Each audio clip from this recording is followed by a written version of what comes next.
They hadn't even lowered my son's casket into the ground when she said it.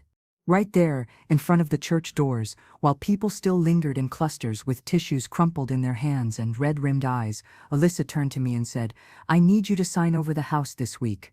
Just like that. No tremble in her voice, no hesitation, no decency. I didn't respond at first.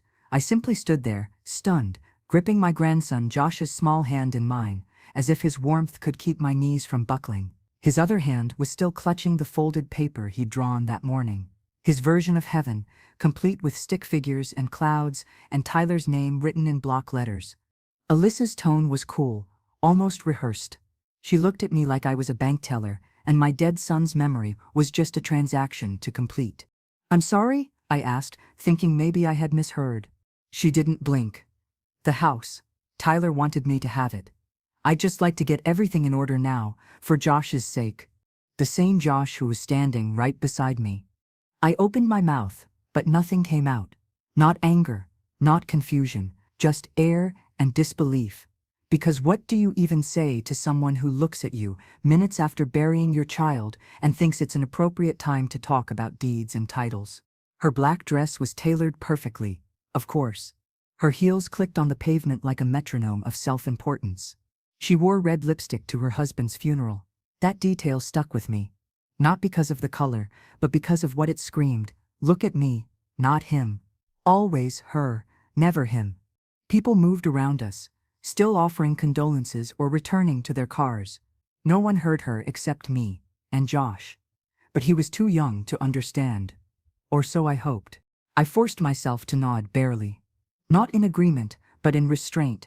I was afraid that if I said anything, it would come out as a scream that shattered every stained glass window behind us. She smiled, like we'd made a deal, and then she walked away. That was the moment I realized I had underestimated her. All this time, I thought Alyssa was just cold, maybe selfish, maybe young, and trying to figure herself out. But no, she was something else entirely.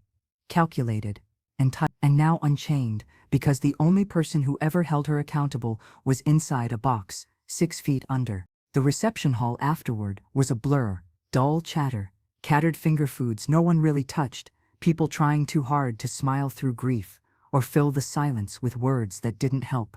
Alyssa moved through it like she was hosting a bridal shower. She hugged people she barely knew, laughed once, loudly while telling a story about her job.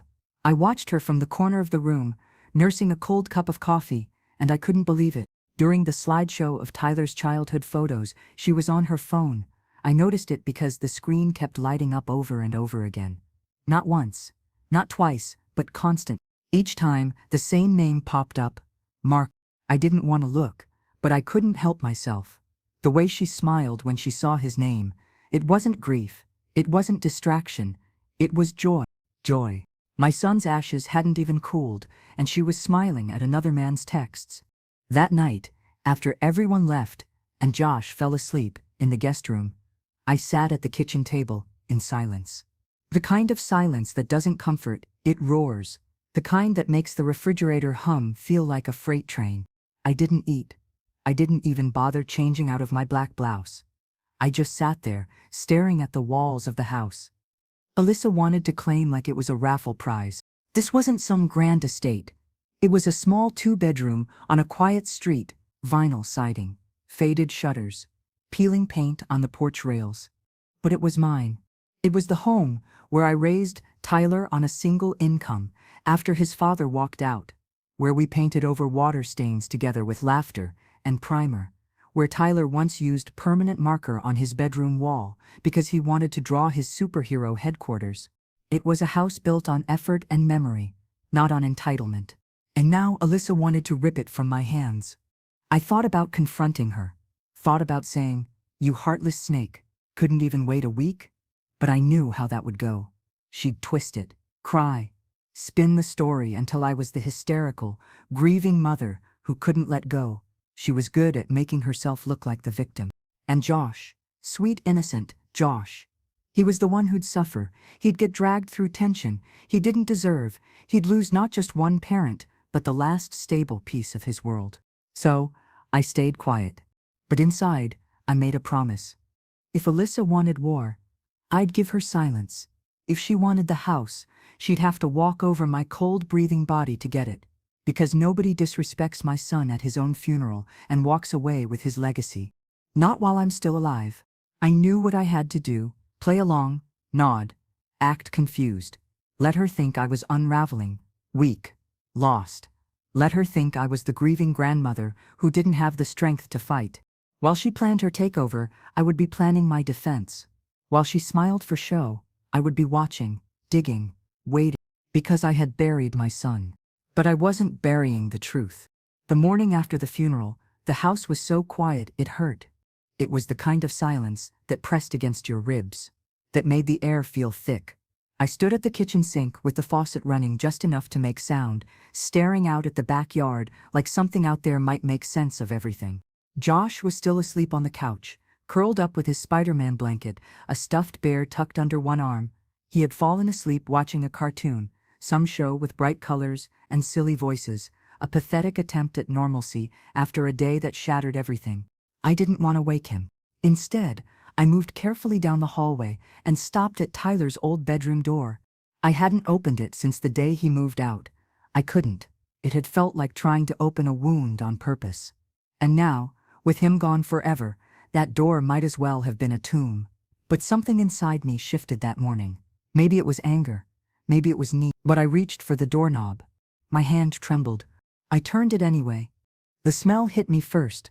Dust, old fabric, and faint traces of the aftershave Tyler used in college. I stepped inside slowly, each breath feeling heavier than the last. The posters were still up, some old rock band I never liked, and a faded college pennant. His desk sat under the window, cluttered with papers and random trinkets, as if he'd just stepped out and forgotten to clean up. A baseball cap hung from the back of his desk chair, the same one he wore the summer he worked double shifts at the mechanic shop. I pressed my hand against the bed, sinking into the dent his body used to make. My knees buckled, and I sat down before they gave out. I wasn't prepared for this kind of grief. Not the quiet kind that tiptoes in and sits beside you like an old friend. I looked around, eyes lingering on the details: trophies, books with folded pages, a photo of him holding Josh at the hospital the day he was born, and next to all of it, tucked into the corner of the shelf, sat his old laptop and a small black digital recorder. I picked it up, fingers brushing over the dust. Tyler used to use that recorder to practice public speaking. He hated the sound of his own voice, but made himself listen so he could improve. I smiled a little at the memory, then clicked the power button. The screen blinked. Several files. Most were short clips, labeled with dates or single words. I scrolled through until one caught my eye, dated just 6 months ago. I didn't think. I just pressed play. His voice was faint at first, like he'd set the recorder down and paced while speaking. If anything ever happens to me, don't let Alyssa have everything. She's not who she pretends to be. Please, Mom, just look after Josh. I froze. The air in the room seemed to vanish. I hit pause, then play again. Please, Mom, just look after Josh. I played it a third time. My hands started to shake. He knew. Tyler knew something was wrong. Maybe not everything, maybe not what would come, but he sensed it, and he left this for me. Buried in the corner of a room I couldn't bring myself to open until it was almost too late. I sat there for a long time, clutching that recorder like it was a piece of him. A final whisper. A warning. A request. Not just to protect a house, but a child. His child. I stood up slowly, legs numb, and walked out of the room with a different kind of energy now. No longer paralyzed by grief. Not waiting for someone to rescue me. Tyler had asked me to act, and I would. Back in the kitchen, Josh was sitting up on the couch, rubbing his eyes. He looked small, so impossibly small, for the weight he was now carrying. "Morning, sweet pea," I said, setting the recorder down on the counter and moving toward him. "Can I have cereal?" he asked, his voice groggy. "Of course." I poured him a bowl, watching as he focused on the way the milk swirled around the pieces. The normalcy of it shattered me more than anything. He didn't know his world had changed yet. Not completely. He hadn't figured out what his mother was yet. He still thought everyone who smiled at him meant it. "Do you miss Daddy?" he asked, between spoonfuls. I swallowed hard, Every second. He nodded, then looked down. Mom said we might move soon. I kept my voice steady. She said that? Yeah, said we might live in a different house, one with a pool. My stomach turned. She was already planting the seeds, selling him on dreams while she tried to cash out on the only place that ever loved him properly. She hadn't even waited a week. I like this house, he said after a moment. It smells like pancakes and Daddy. I smiled, tears burning the edges of my vision. Me too, honey. After he finished eating, I told him to grab his shoes so we could go to the park. But while he was getting ready, I walked back into Tyler's room, sat at the desk, and powered on the laptop. To my surprise, it still worked. It was password protected, of course. For a moment, I felt like a fool for even trying, but then I typed in, Josh. The screen blinked, then opened. A mother knows. Inside, I found what I didn't know I was looking for: emails, files, unsent drafts. There was a folder labeled personal in all caps. And inside that folder, the breadcrumbs of something bigger. But that would have to wait. Josh was calling for me from the hallway, shoes in hand and ready to go, and I needed to clear my head. Before I started pulling up every hidden route, Alyssa thought she'd buried. Because my son hadn't just died. He'd left me a trail, and I was about to follow it. I didn't sleep that night.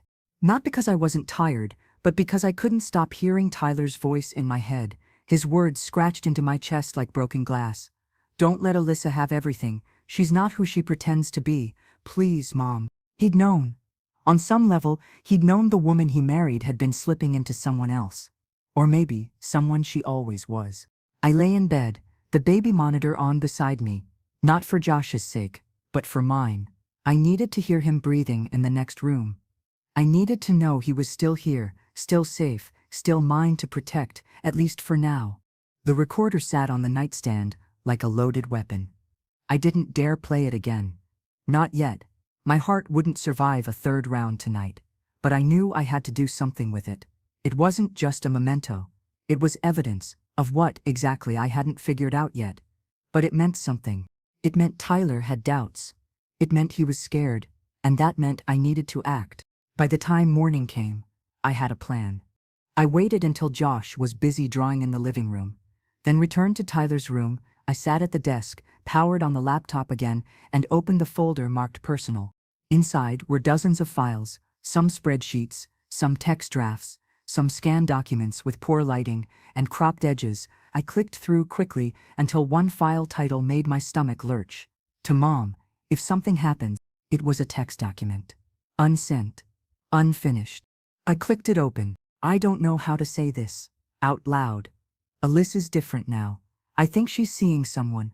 I don't want to believe it, but she's gone a lot. And there's this guy, Marcus, who keeps texting her.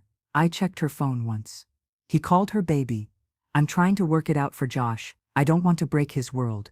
But if anything happens to me, promise me you'll fight for him. Don't let her take him from you. I stopped breathing. He'd been scared. Not paranoid, not angry, scared. He was trying to keep the peace, trying to hold the family together for Josh's sake, and it was killing him quietly.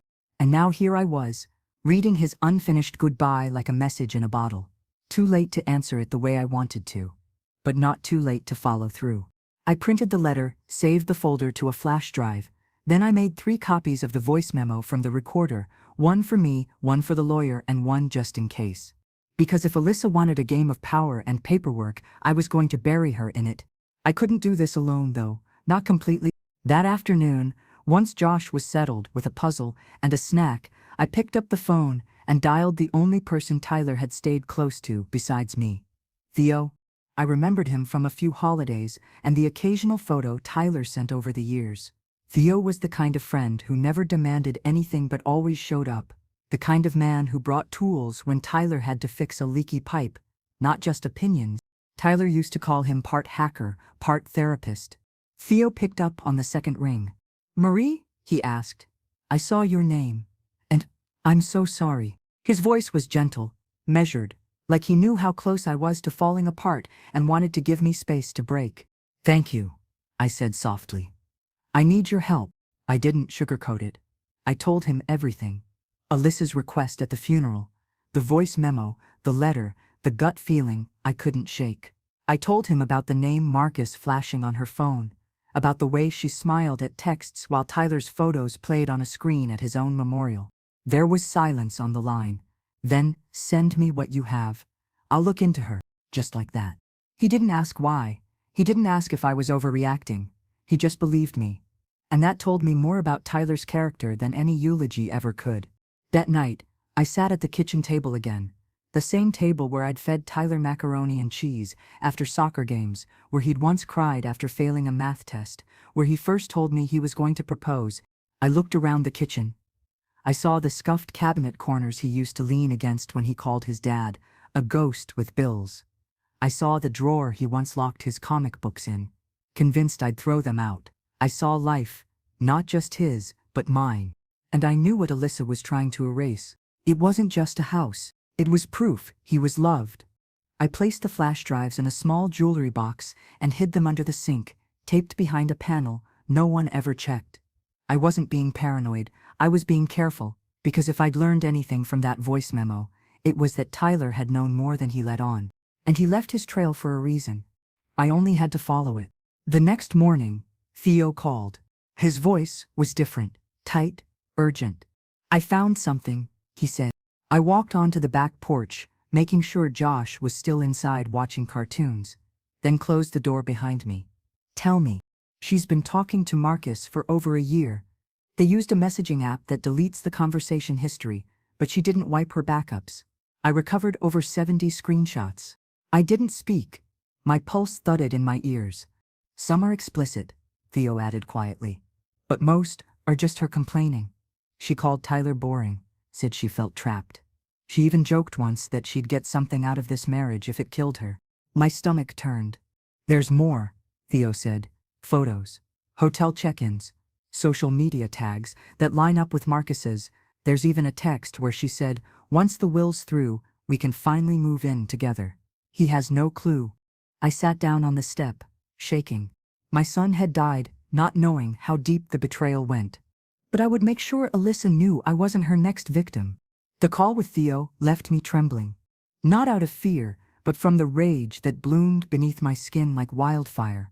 I pressed the phone against my chest after we hung up, as if I could squeeze the truth closer to my ribs. I stayed out on the porch until the sun crept higher, lighting the edge of the yard where Josh's toy truck still lay in the dirt from 3 days ago. I couldn't go back inside just yet. I needed a few more breaths in the cold air to remind myself I was still here, still capable, still in control of something. Tyler had loved this porch. We used to sit out here with mugs of hot chocolate in the winter, him bundled in that navy coat with the broken zipper.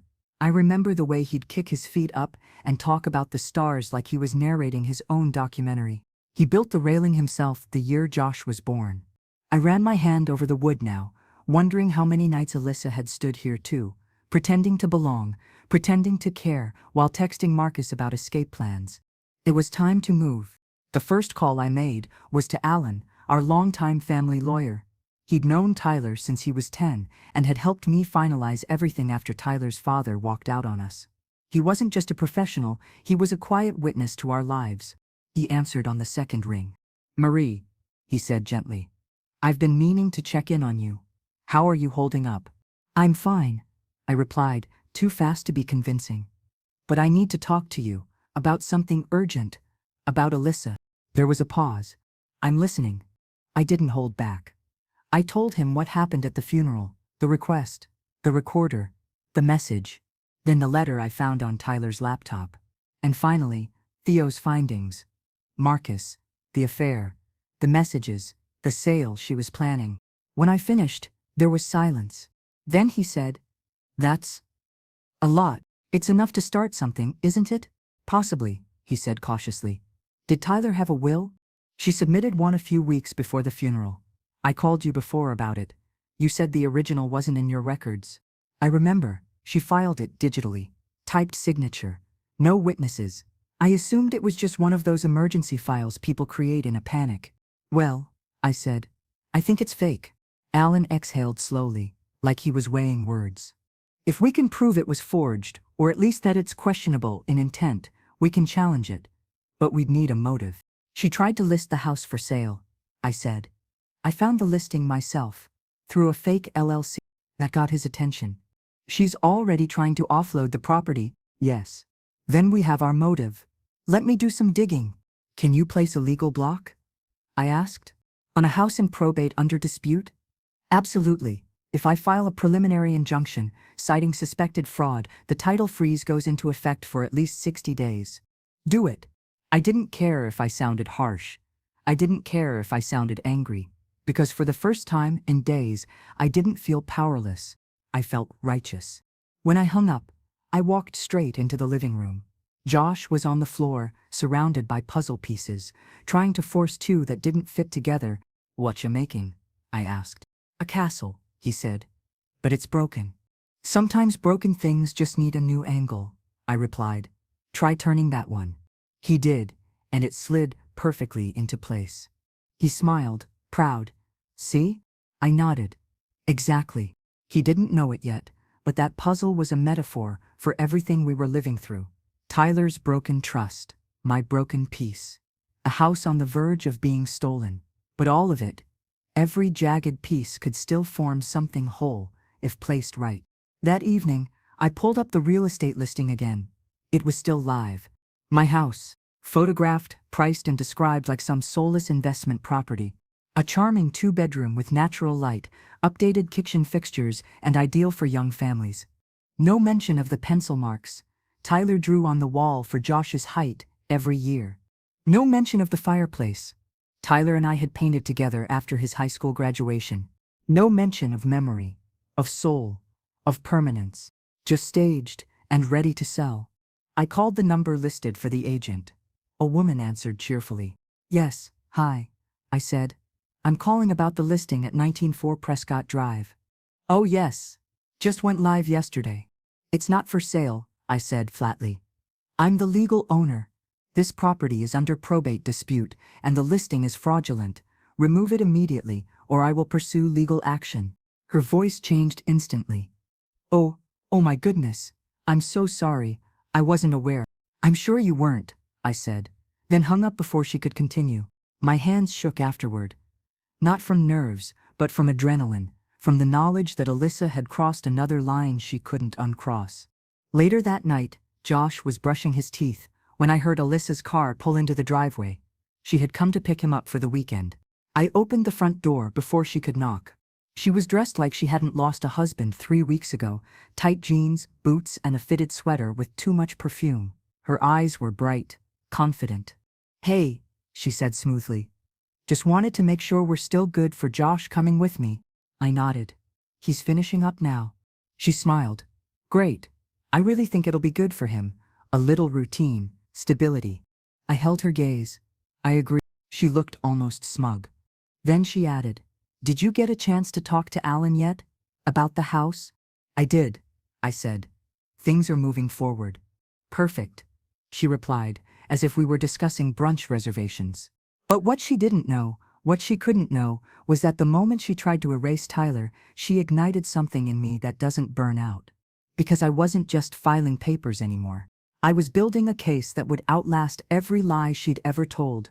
I watched Alyssa drive off with Josh buckled in the back seat, waving at me through the window with the innocence only a child could still carry. I smiled back, for his sake. But the second her car disappeared around the corner, my face fell flat. I closed the door with a soft click and stood there in the hallway, listening to the echo of nothing. My chest felt like it was wrapped in iron wire. Tight, unyielding. I turned and walked to the kitchen, booted up my laptop again, and reopened the real estate site. The fraudulent listing was gone, already pulled, most likely after my phone call to the agent, but I had screenshotted every detail before it vanished. I had the photos she took without permission, the living room with my curtains, the kitchen where I'd fed Tyler grilled cheese sandwiches when he had strep throat, the hallway where Josh had taken his first steps, hands outstretched, wobbling toward his father. All of it, listed like it belonged to her. I reopened the file Theo had sent. Folder name, Alyssa Evidence. There were over 70 screenshots, some text exchanges, some calendar screenshots, and an entire subfolder titled Marcus. I clicked into it. The texts made me sick. The fake sweetness she poured on me and Josh at dinner parties bled into venom behind our backs.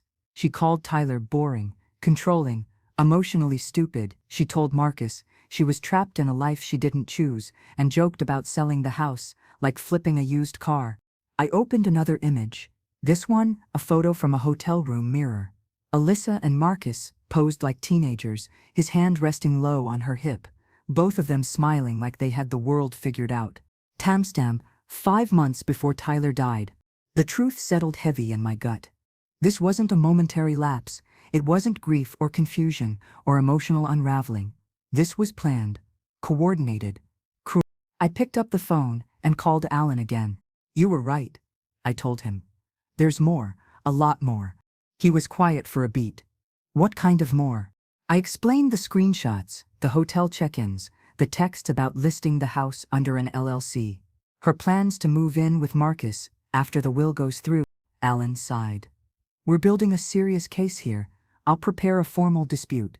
But we'll need to submit this through the probate court soon." "Good," I said. "I'll drop off everything in the morning." "I'm filing a motion to freeze the estate permanently," he added, "until a fraud investigation can be initiated." "She's not going to see it coming," I whispered. "She doesn't have to," Alan said. "We just have to be ready when the hammer drops." That night, I couldn't rest. The house felt haunted, not by ghosts, but by all the versions of Tyler that still lived here. I walked into his old room, turned on the small desk lamp, and sat where he used to write papers during college. The same desk where I once found a list he made when he was 12, titled "Rules When I'm a Dad." Number 1. Always say yes to swings at the park. Number 4. If he wants to wear a cape, let him. Number 6. Never say later if I can say yes. My hand trembled as I reached into the drawer where I'd stored the printed letter he never sent, the one addressed to me where he begged me to protect Josh. I pulled it out, reread it, under the soft yellow light. He saw it all coming. And that broke me. He had written a warning in the language of hope. He didn't name Alyssa as evil or manipulative. He just said, "She's different now." That subtle shift, one word, was enough to show me he hadn't given up on her, even then. He just didn't know how to shield his son without tearing their family apart. But I wasn't bound by those same ties anymore, and I would do what he couldn't. I slipped the letter into a folder with the USB drive and the voice memo copy, then added printed screenshots Theo sent. I labeled the envelope "Confidential, Probate Submission."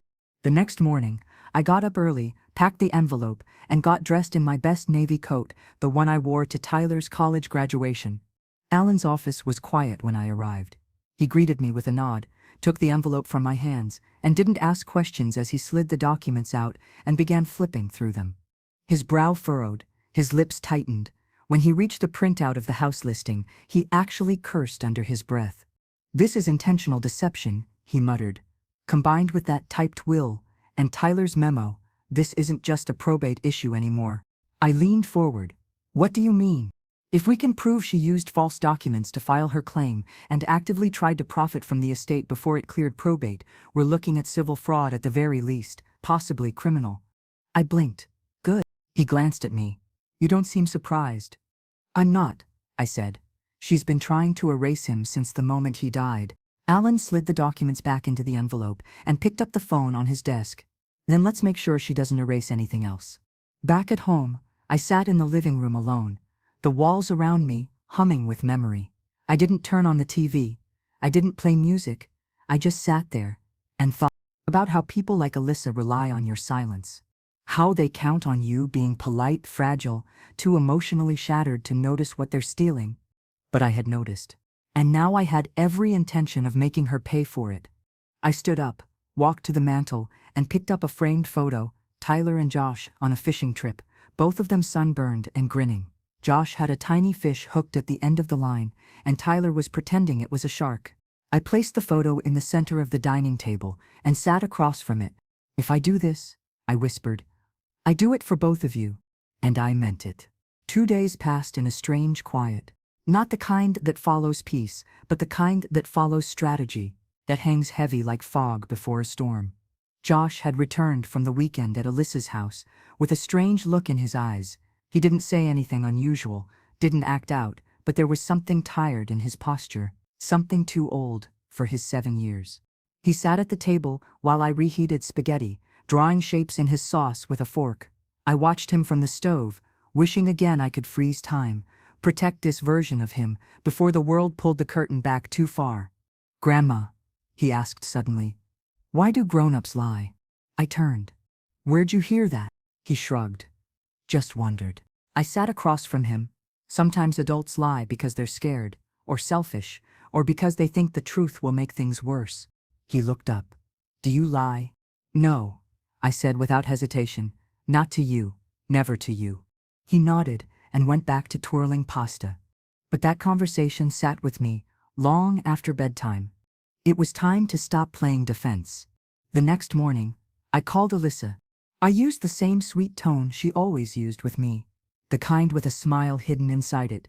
The kind that sounds harmless to anyone listening in, but carries a dozen hidden blades beneath the vowels. "Hi, Alyssa. I was wondering if you'd like to come to dinner this weekend. Just us. Maybe Marcus too. I think it's time we talk about the house, and how we all move forward." She paused. I could hear the suspicion curling in her throat. Then she laughed, short and confused. "You sure?" "I am," I said. "Josh will be with my neighbor, so it'll be just adults. I'll cook, nothing fancy, just a quiet evening." Alyssa said yes. Of course she did. She thought I was crumbling, that I was desperate. Maybe she even believed the performance, me playing confused, overwhelmed, emotionally exhausted. She probably pictured herself sipping wine at my dining table while I handed over the deed like a surrender letter. But she had no idea what I had in store. I spent the next 3 days preparing not just food, but ammunition. I printed everything Theo had sent me, organized screenshots into categories: emotional neglect, financial motive, infidelity, deception. I created folders for each and slid them into a neat black binder. I made copies, one for Alan, one for Court, one just in case. I cued Tyler's voice memo on my phone and made sure the Bluetooth speaker in the corner of the room was charged and ready. Then I cleaned the house like it was an altar. I didn't just want to expose Alyssa. I wanted her to feel it, to feel the walls closing in, to feel the weight of Tyler's voice in the room he used to live in, to know she had built her new life on top of a lie, and that I was going to burn that lie down, brick by brick. The night of the dinner, I wore the same beige cardigan I'd worn to Tyler's high school graduation. I wanted to feel strong, not pretty, not composed, just. The table was set. The roast was in the oven. A bottle of wine, her favorite brand, waited, unopened. Beside 2 glasses, the binder sat under my chair, out of sight, but within reach. The doorbell rang exactly at 7:02 p.m. When I opened the door, Alyssa was there in a deep blue blouse and skinny jeans, makeup flawless, smile rehearsed.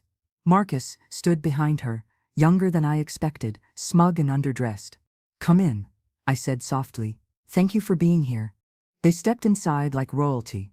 Alyssa scanned the house, as if she were taking inventory. "It looks the same," she said. "Of course it does," I replied. "It hasn't gone anywhere." She smiled faintly. Yet, dinner was awkward, filled with forced small talk and hollow compliments. Marcus complimented the roast. Alyssa asked if I'd considered repainting the walls. I played the part quiet, deferential, tired. Then dessert came, just a simple apple pie. And as I placed the slices on the table, I said, "Before we wrap up, I have something to share, something Tyler would have wanted heard." Alyssa tilted her head. "Oh?" I picked up my phone, pressed play, and stepped back. Tyler's voice filled the room, low, uneven, serious. "If anything happens to me, don't let Alyssa have everything. She's not who she pretends to be. Please, Mom. Just look after Josh." The silence afterward was brutal. Marcus froze, fork halfway to his mouth. Alyssa blinked like someone had turned off the lights. "What is this?" she said, her voice barely audible. I didn't answer. I simply reached down and slid the binder across the table. One for each of them. Photos, texts, receipts, her jokes about Tyler, her messages to Marcus, planning a move, screenshots of the house listing under the fake LLC. Marcus flipped through his pages. Then he stopped, holding up a printout. "You told me he hit you," he said quietly. "You said he was abusive." Alyssa's eyes darted wildly. "Marcus. You said he locked you in the house. You said you were scared. She opened her mouth, but nothing came out. He stood up. I thought you were trapped, he whispered. Then he dropped the binder on the table and walked out the front door without looking back. Alyssa stood there, shaking. You set me up, she said, voice trembling. No, I said, you did that yourself. I just brought the receipts. She stared at me for a long time. Her lips moved, but no words came. Then she snatched her purse and stormed out, the pie untouched on her plate. I waited until I heard her car peel out of the driveway before I moved again. I picked up the wine bottle, unopened, and carried it to the sink, poured it out slowly, watching the red swirl down the drain like blood. I sat at the table for a long time after that. The house was quiet again, but not hollow, just still, like it was finally breathing again. When Josh returned the next morning, he didn't say much.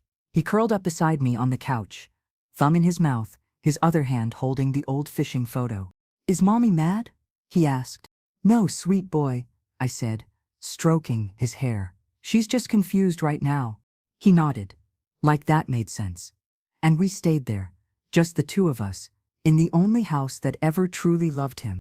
The morning after the dinner, I woke up before dawn. The house was silent, except for the soft hum of the refrigerator and the sound of Josh breathing in the next room. The air felt lighter, like something had shifted, something heavy finally lifted from the beams and floorboards and memory. I walked into the kitchen, still in my robe, and saw the black binder sitting at the far end of the table. A remnant from the night before, the evidence that had detonated the fantasy Alyssa spent years curating. I picked it up and set it beside the coffee maker, then took a slow breath and reached for my phone. Alan answered on the first ring. I assume it went as planned, he said, already knowing. She crumbled, I replied. Marcus walked out. I've never seen her that quiet before. Good, he said simply. Now let's talk about custody. I gripped the phone tighter. I'm ready, I said. It wasn't revenge anymore. It wasn't about payback. It was about Josh, about giving him something real and unshakable. Alyssa had already tried to use him as leverage, tried to lie to him, uproot him, erase the memory of his father in the same breath she flirted with another man. She didn't deserve another chance.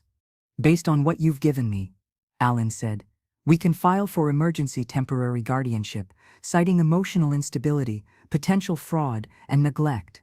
If we add the voice memo and Marcus's potential statement, the court will at least grant a hold. What about permanent custody? I asked. He paused. That depends on what we find in Tyler's legal trail. Did he ever write anything that would clarify intent? I thought for a moment, then nodded slowly. There's a draft will. I hadn't looked at it in days. I went to the box where I'd kept Tyler's printouts, the voice memo, the letter, the email folder, and found the file labeled draft. Theo had emailed it to me after scouring Tyler's personal Gmail. It was dated just 2 weeks before he died. It had no signature, no witness, but the words were clear. There was no ambiguity. In the event of my death, I want full guardianship of Joshua to pass to my mother, Marie, if Alyssa is deemed unfit or if I'm unable to ensure his safety. I do not want Alyssa to inherit the house. This property was purchased using inheritance from my father and should remain in the family line through Marie. Under no circumstance should the house be sold without her approval. I stared at those lines for a long time, the letters trembling slightly on the page, as if Tyler himself had written them with a shaking hand. He had seen all of it coming. The affairs, the manipulation, the grab for the house. And he tried. God, he tried to shield Josh from it, even in death. I printed the draft and added it to the growing arsenal I would soon take to court. Josh came into the kitchen with his bear under one arm. He was still rubbing sleep from his eyes when he looked up at me and said, I had a dream that Daddy was in the garden. Oh? I asked softly. What was he doing? He was watering the flowers, Josh said. And he said everything was going to be okay now.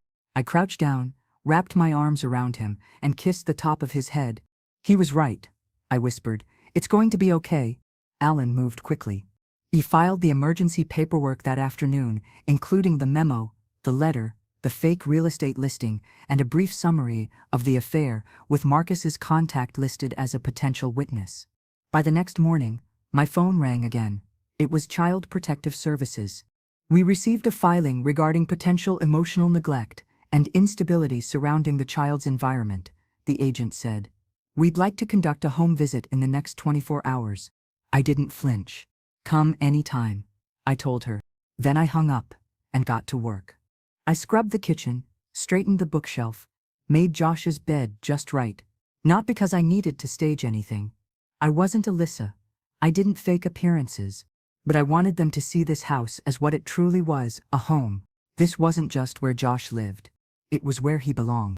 The next afternoon, the CPS agent arrived, a woman in her late 30s, warm smile, eyes that noticed everything. Josh answered the door before I could get there. Hi, he said brightly.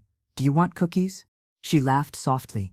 I'd love one. He pulled her inside like she was a new friend, talking about his coloring books, his favorite chair, and how we made pancakes on Saturdays.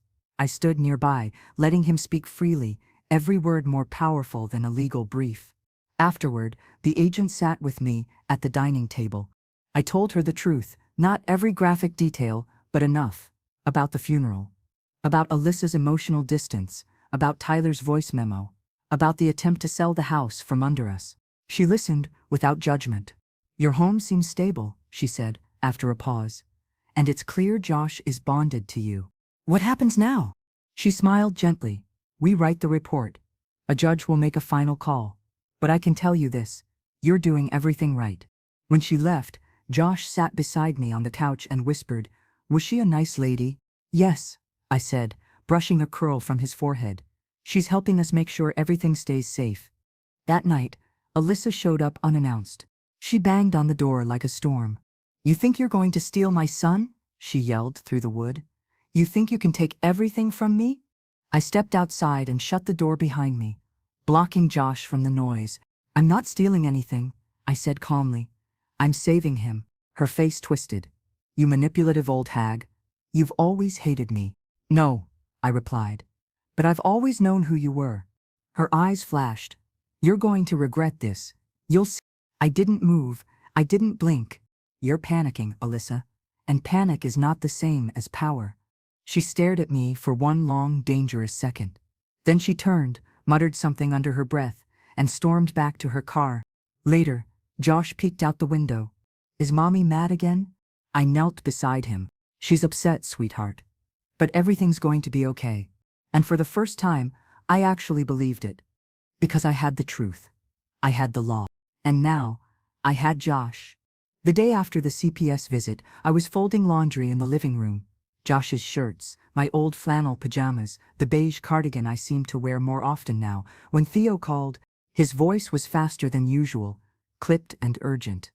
I found something, he said, buried in Tyler's email drafts, a Word doc dated 2 weeks before his death. It's a will. An actual draft will.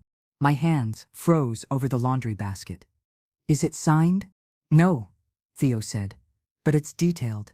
It outlines guardianship for Josh, blocks Alyssa from inheriting the house, and emphasizes that it should remain in your name. It even references the inheritance from Tyler's father. I sat down on the couch, the folded cardigan still in my hands. He knew, I whispered. He really knew. He did, Theo replied, and even if it's not signed, Alan can use it. Especially paired with everything else. Send it to me, I said. Now. Within minutes, the draft arrived in my inbox. I opened it and read every word, my chest tightening with each line. Tyler hadn't written this out of spite. His tone was measured, almost apologetic. He wanted to prepare for the worst without triggering conflict. And yet, there it was, clear, deliberate, and undeniable. In the event of my death, guardianship of Joshua will pass to my mother, Marie. The property known as 194 Prescott Drive shall remain in her name and may not be transferred, sold, or leveraged without her express written consent.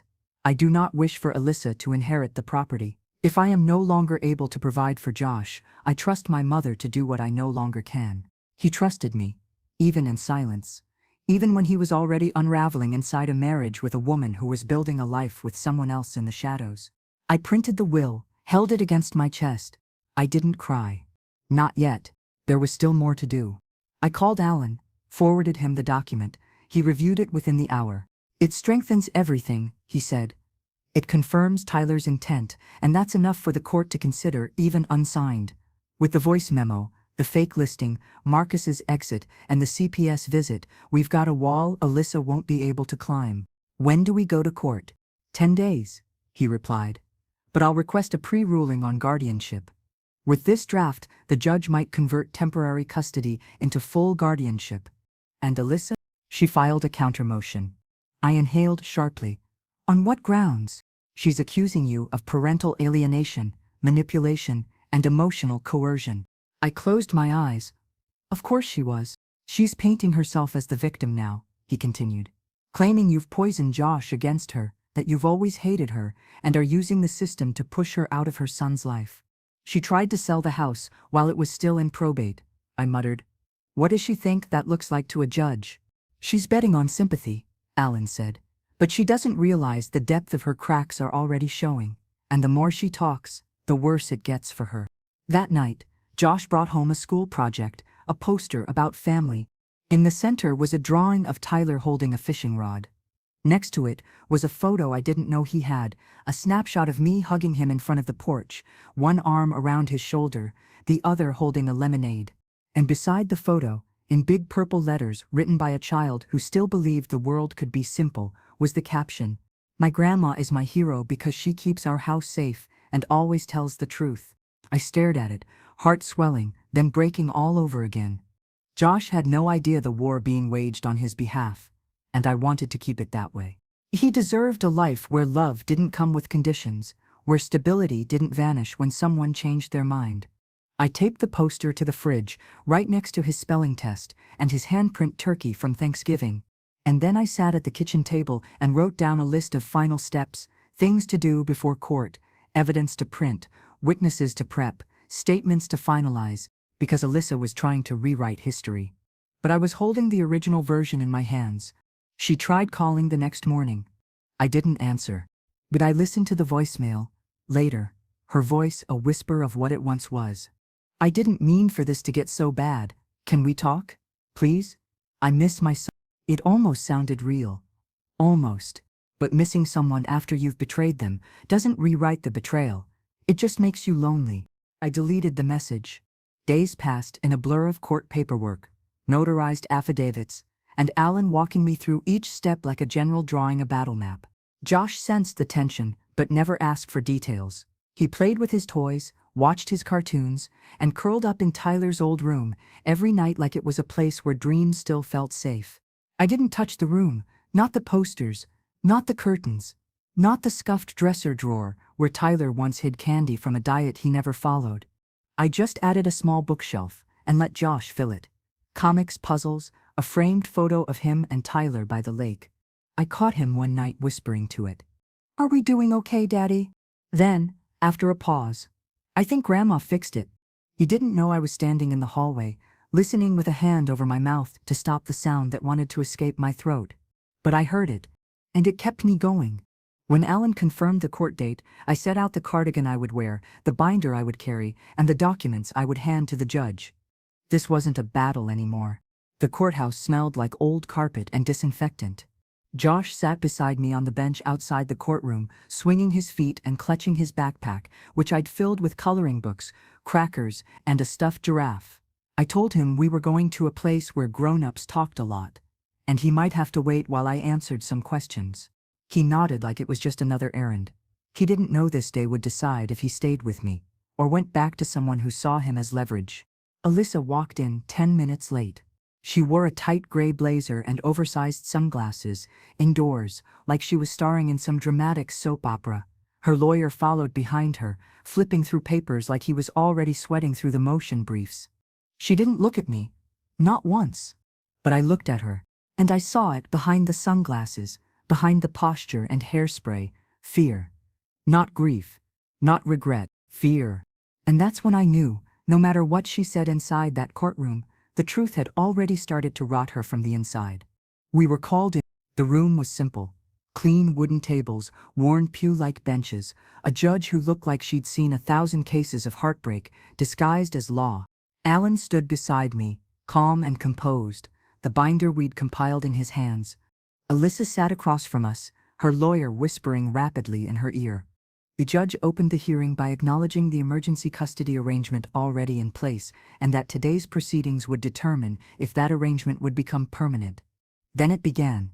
Alan went first. He laid out the foundation.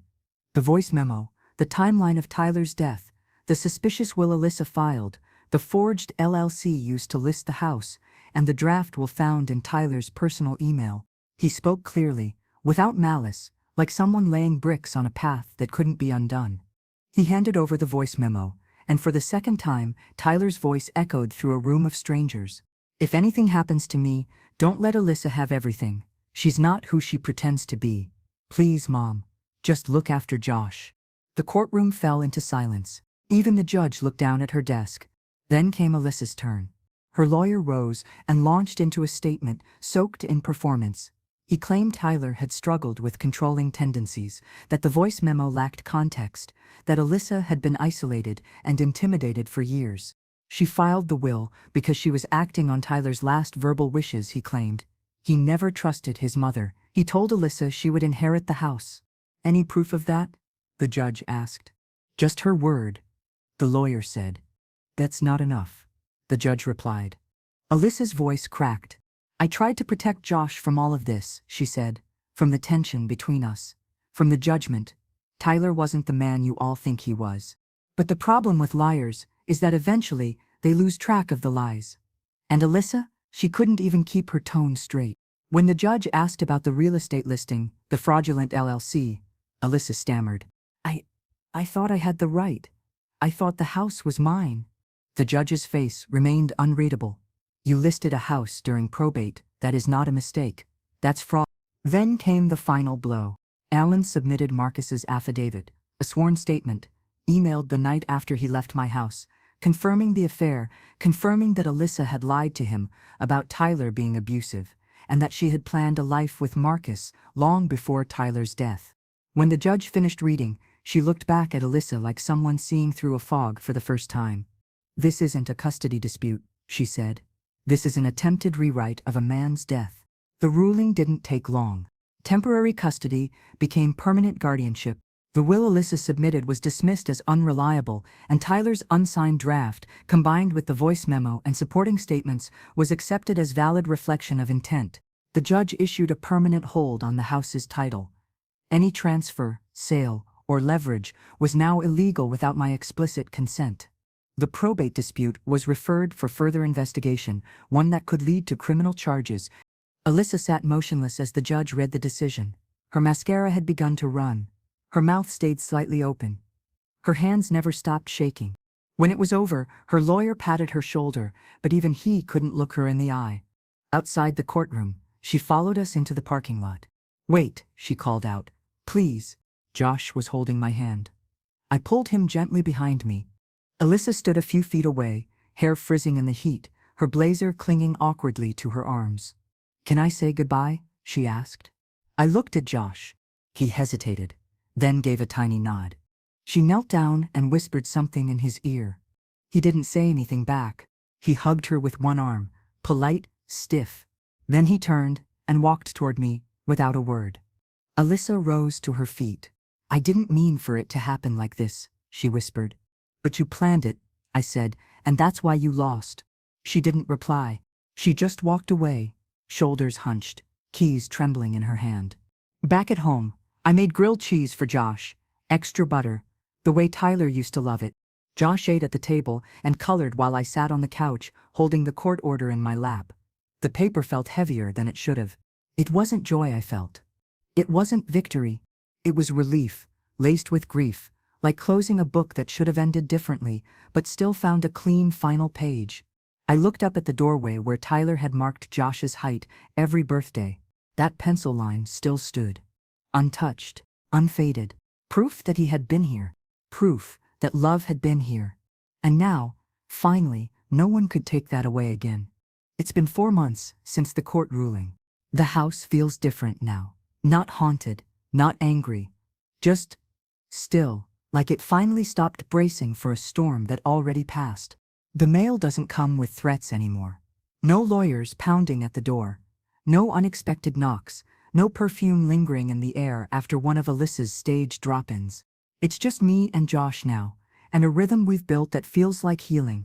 Every morning, he eats his toast in silence while I pack his lunch. He always insists on a note inside. Something simple. "You're brave. Daddy would be proud. You make this house feel alive." Sometimes he draws one for me, too. A heart, a stick figure of me and him, and Tyler in a garden. I keep them all in a shoebox on top of the fridge. Josh started sleeping in Tyler's old room a few weeks after the hearing. He made the decision himself. He walked in one day with his blanket and said, "I think Daddy would want me here." I didn't argue. I just nodded and helped him carry in his stuffed animals. The room has changed in small ways. The bookshelf is now full of Josh's favorite things: comic books, a dinosaur lamp, a globe he spins every night before bed, but I haven't touched the posters, or the dresser, or the pencil marks on the doorframe. Every year, Tyler used to mark Josh's height with a little line and the date. The last one was dated 4 days before he died. Josh hasn't asked to start a new set of lines yet. Maybe he will, maybe he won't. Either way, that last mark will always stay there, because it's proof he existed, that he cared. And no court, no lie, no betrayal can take that away. Alyssa hasn't shown her face since the day in court. Her parental rights weren't terminated, just restricted to supervised visitation. But she hasn't scheduled a single one. Maybe it's shame. Maybe she's waiting to find a new angle. Maybe she's trying to forget us altogether. I won't pretend I haven't wondered. But whatever the reason, I'm not losing sleep over it. She built her world on lies and thought she could bulldoze through ours. But I stood up. I didn't crumble. I didn't disappear. And now, this house, the same house she tried to list behind my back, has become a place of peace again. I've repainted the kitchen, planted flowers in the front yard, replaced the curtains Tyler always said were aggressively beige with something softer, lighter. But I left the doorframe alone. That spot still means something. It always will. Sometimes at night, I sit in the living room, with the lights low, just me and the hum of the fridge and the creak of the floorboards. I hold the voice recorder in my hands. I haven't deleted the memo. I never will. I play it sometimes. Not because I need to remember what Tyler said. I've memorized every syllable, but because I want to hear his voice again. I want to remember how serious he sounded, how quiet his strength was, how much trust he placed in me to finish something he couldn't. I kept that promise. I saved Josh. I saved our home, and I made damn sure Alyssa's version of the story never replaced the truth. A few weeks ago, Josh started calling me Mom. It happened without fanfare, without announcement. He was on the floor playing with Legos and just said, "Mom, can you help me with this part?" I looked up from the sink. "What did you call me?" He blinked. "You're kind of like a mom and a grandma at the same time." I didn't correct him. I just helped him find the missing piece. And then I went to the bathroom, locked the door, and let myself cry quiet, proud tears. Not from sadness, from relief, from love. The kind of love that grows stronger through fire, the kind that's earned. Last week, Josh brought home another school project. This time it was a "Who is Your Hero" poster. In the center was a photo of Tyler fishing, and beside it, a drawing of me with gray hair and a smile and a cape that fluttered in a pencil-drawn breeze. The caption read, "My grandma is my hero because she kept our house safe and always tells the truth." I hung it on the fridge, right next to the one from earlier in the year, because that's what this house is now, a monument to truth, a place where love doesn't have to compete with deception. Every wall holds a memory Alyssa tried to erase. Every corner echoes with Tyler's laugh, or Josh's giggle, or the sound of quiet strength. One day, when Josh is older, I'll tell him everything, the full story. How close we came to losing it all. How hard I fought, how much his father tried to protect him from the shadows creeping in through the cracks. I'll tell him not just what Alyssa did, but how he came through it. Whole, brave, loved. But for now, he doesn't need the details. He just needs what he has now. A warm bed, a steady hand, a safe home, and a voice that never stopped speaking for him, even after it was gone. The shoebox on the fridge is getting full. I think I'll need a second one soon. I don't mind. Some people collect china, others collect fine jewelry. I collect evidence that we survived. Notes, drawings, school projects, grocery lists, written in Josh's scrawl. All proof that the storm passed, and we are still standing. And one day, when he asks me how I did it, how I managed to keep the house, to keep him, to keep going, I'll tell him it wasn't just because I was strong. It was because I listened. Because I believed Tyler when no one else did. Because I knew a lie when I saw one. And because love, real, patient, unselfish love, is louder than any forged will, louder than any courtroom drama, louder even than betrayal. The last time I heard Alyssa's voice, it wasn't in person. It came through a voicemail on a Sunday morning, 7:30, before I'd even poured my coffee. I didn't recognize the number at first, but the moment I pressed play and heard her sigh, I knew. "I don't know why I'm calling," she began. "I guess I had a dream about him last night. Tyler, he was holding Josh. They were laughing, and I couldn't reach them. I just stood there, watching them get further away." There was a pause. "I know I messed everything up. I know you probably think I'm a monster. Maybe I am. I didn't expect it to go that far. I thought I had time. I thought I could fix it." Another breath. Weaker. "Anyway, I won't bother you again. I just wanted to say, I'm sorry. Not for court. Not for the house. For him. For what I did to Tyler." The message ended without goodbye. I didn't call back. Not because I wanted to punish her, but because there was nothing left to say. She was standing in a house of ash, whispering to ghosts. And I was busy raising the boy Tyler left behind. That day, Josh asked if he could plant a tree in the backyard. "Why?" I asked gently. "So we can have something grow where Daddy used to be," he said. So we bought a small flowering dogwood from the nursery. He picked it because it had tiny stars for petals. I let him dig the hole himself, though I guided the shovel when the clay got too stubborn. We planted it just under the bedroom window, where sunlight stretched longest in the afternoon. Josh wrote a note on a small slip of paper and folded it twice before burying it beneath the roots. I didn't read it. Some messages aren't for us. But I added my own short, quiet, and tucked into the soil beside his. I kept my promise. That night, I sat on the back porch, watching the tree sway gently in the breeze. A low hum of crickets filled the air, and Josh was asleep in Tyler's room, the light from his dinosaur lamp casting soft green stars on the ceiling. The porch boards creaked beneath me, but not in protest. In comfort.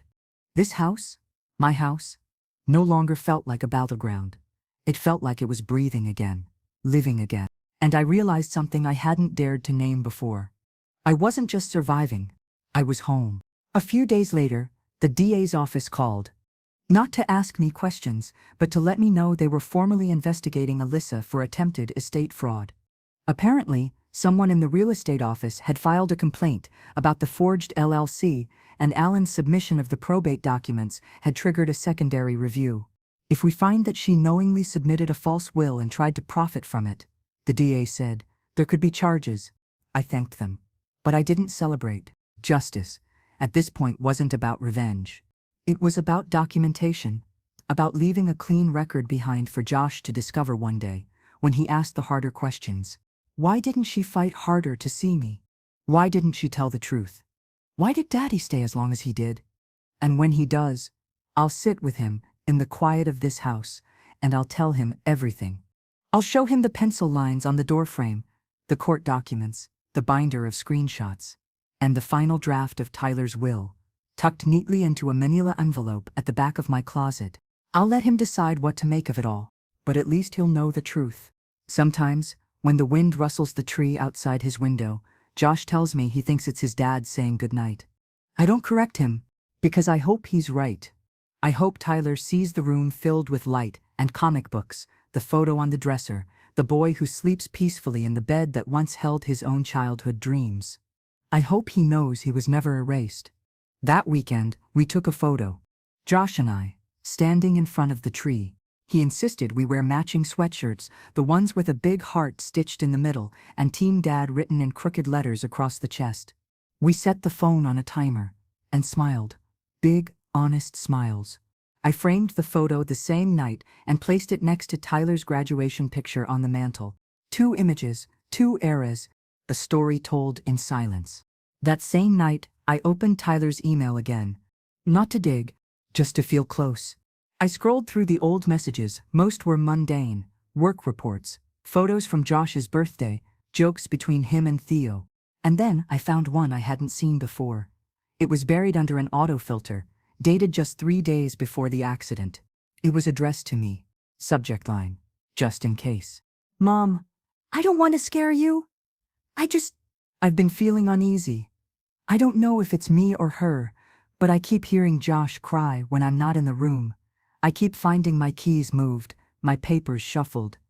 It might be nothing, but if it's not, if something happens, I just want you to know I'm trying to leave you everything you'll need. Check the black folder in my closet. That's all. I love you. The black folder. My heart thudded. I went to his room, to the closet I hadn't opened since we boxed his clothes. There, pushed behind old hoodies and winter boots, was a black folder. Inside, copies of life insurance papers, a notarized statement designating me as guardian if unusual circumstances occurred, a printout of the same draft Theo had found digitally, and a photo of Josh in my arms, asleep on the couch, with Tyler in the background smiling faintly. A memory he knew we'd need. I sat on the floor holding that folder, the weight of it grounding me like an anchor, like a final embrace. Tyler hadn't left me with chaos. He'd left me with a map. And I had followed it. All the way home. The black folder stayed on the kitchen counter for a week. I didn't lock it away. Didn't file it under important documents. I left it where I could see it, where I could pass it on my way to make breakfast or pack Josh's lunch or brew coffee in the morning stillness. It didn't just hold papers, it held closure. Not the kind that wipes away grief or replaces what was lost, but the kind that steadies you, anchors you, reminds you that even when love couldn't stop the fall, it still left you a rope to climb back up. Josh didn't ask what it was. But one evening, after dinner, he climbed onto the chair beside me, rested his chin on the counter, and stared at the folder. "Is that from Daddy?" I nodded. He didn't ask to open it. He just said, "Okay," and slid off the chair to go play. He understood more than I gave him credit for. Maybe not the legal words, or the betrayal, or the courtroom silence, but the intention, the love, the protection. That was all that mattered. A few days later, I received a letter from the probate court confirming the final transfer of the house into my sole name. The title freeze had been lifted, but only after the court ruled in our favor, citing fraudulent misrepresentation by the previously named spouse and reaffirmed guardianship intent through documented testamentary drafts. The legal phrasing didn't matter to me. What mattered was this: it was over. Official. Final. Mine. Not because I fought harder, but because I told the truth louder. Josh and I spent that weekend cleaning out the attic. It was something Tyler and I had planned to do years ago, back when we used to laugh about all the boxes labeled someday. We found old baby clothes, photo albums, a broken snow globe from a trip to Vermont when Tyler was 12. Josh was fascinated. "Did Daddy really wear these shoes?" he asked, holding up a pair of tiny sneakers. "He did," I said, smiling. "He used to trip over his own feet in those." Josh laughed, hugging the shoes to his chest. Then, at the bottom of one box, I found something I hadn't seen in over 2 decades, a VHS tape labeled, "For Mom, just in case." My throat tightened. I didn't even know if we had anything that could play it. But later that night, Theo, bless him, brought over a portable player he dug out of a thrift store. He sat with me on the living room floor while Josh slept, and we pushed the tape into the old machine like it was some ancient artifact. The screen flickered. Then Tyler appeared. Maybe 17, maybe 18. Messy hair, oversized hoodie, nervous smile. "Hey Mom," he said to the camera. "Okay, so, if you're watching this, I guess something went sideways. Hopefully not, but just in case, I wanted to say a few things." He rubbed the back of his neck. "This house, I know it's just walls and floors and a roof, but it's more than that to me. It's where you made me soup when I was sick, where we argued about curfews, where you forgave me more times than I deserved." He looked away, swallowed. "If someday I'm not around, and I don't mean to be dramatic, but life's weird, I want you to have this place, no matter what. I want Josh to grow up here. I want him to climb the same tree in the backyard, eat pancakes on Sundays, and write his name on the wall like I did." He paused, eyes glassy. "I don't know who I'll end up with. I don't know what kind of woman she'll be, but if she ever tries to take this house from you, don't let her." He leaned in. "Promise me." Then the video ended. And Theo and I sat in silence. No words, just the weight of a boy who'd seen too far ahead, who'd somehow known the exact kind of courage I'd have to find. The next morning, I stood on the front porch with a cup of tea and watched the sun come up over the garden. Josh's dogwood tree was blooming early, soft white blossoms with tiny pink centers. He came outside barefoot, his pajama pants dragging along the porch. "It's growing fast," he said. "Some things do," I replied. He leaned into my side. "Can we mark my height today?" I smiled.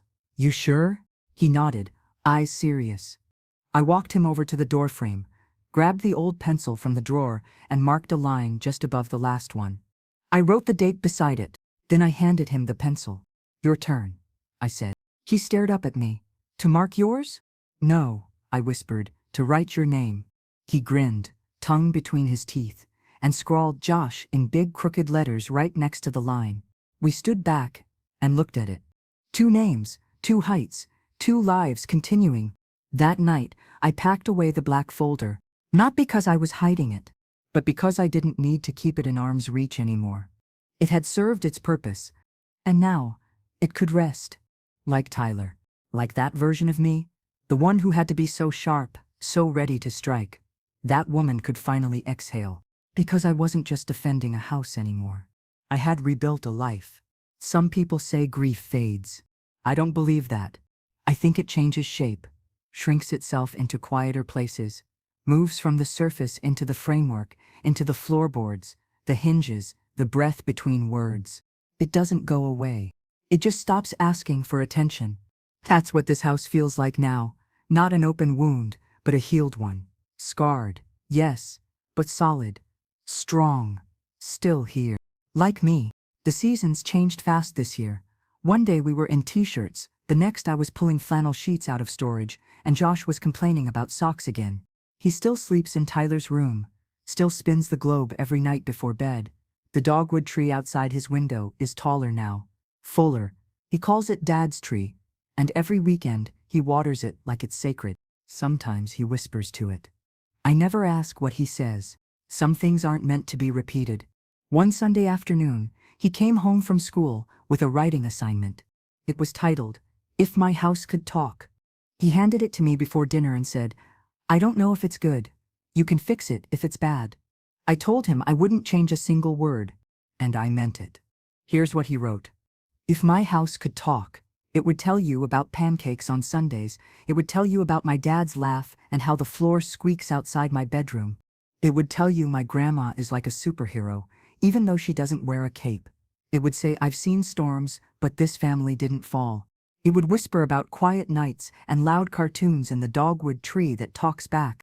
If my house could talk, it would say we're still here and we're still okay." I read it 3 times. Then I folded it carefully and placed it in the shoebox on top of the fridge, on top of every note he'd ever left me. Josh didn't ask why I was crying.